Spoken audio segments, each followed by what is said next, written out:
Naoya might simultaneously be the luckiest and unluckiest guy in the world. I mean, he gets to date Saki and Nagisa, so he's obviously lucky in that aspect. But I've never seen a guy get beat up by his girlfriend because he just does too much for her. You gotta feel for the guy. What's up, y'all? It's your man, That Dude, bringing you guys another video. I'm giving out subscriptions down below, so if you like Girlfriend, I review every episode, and I'll talk about other anime too.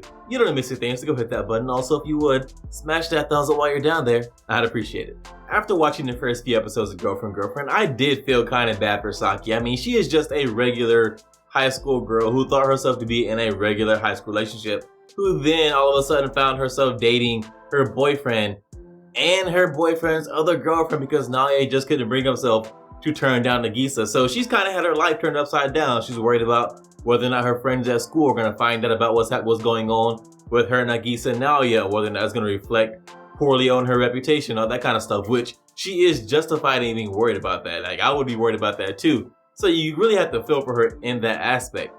And then, after a while, you kind of started to see that Saki is kind of shitty in that she doesn't really do much for Naoya. I mean, yeah, they're together, and so it's not like she has to dedicate her life to him or anything like that. That would be unreasonable. But Naoya does do a lot for her. He's constantly spending money on her. He makes sure that he looks out for her feelings, besides the fact that he kind of didn't force her, but he kind of coerced her into being in a relationship with another woman. But he does do a lot for her. He does take care of her in a lot of aspects, and she doesn't really do a lot for him.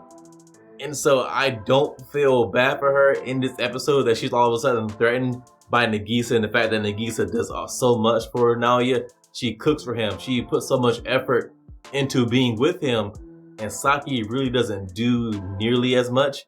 And so I don't feel bad for her in that aspect. She kind of does need to step her game up. Otherwise, I mean, if I were Naoya, I would choose the one who has shown me she is willing to put in so much work and is so dedicated into improving herself for me. So I would choose Nagisa, but obviously, Saki was one he was in love with first, so we'll see. I doubt that in this show we're ever going to get to a point where Naoya is going to choose between the two of them.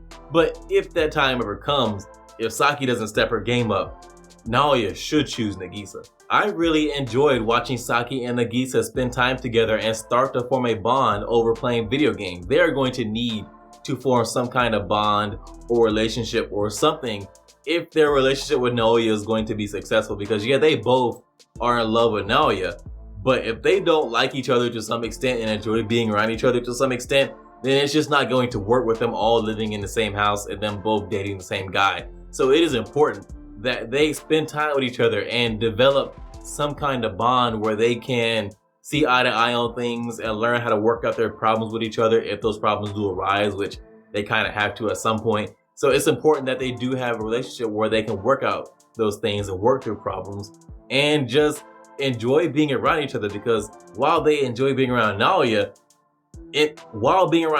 they're also going to have to be around each other and spend time with each other.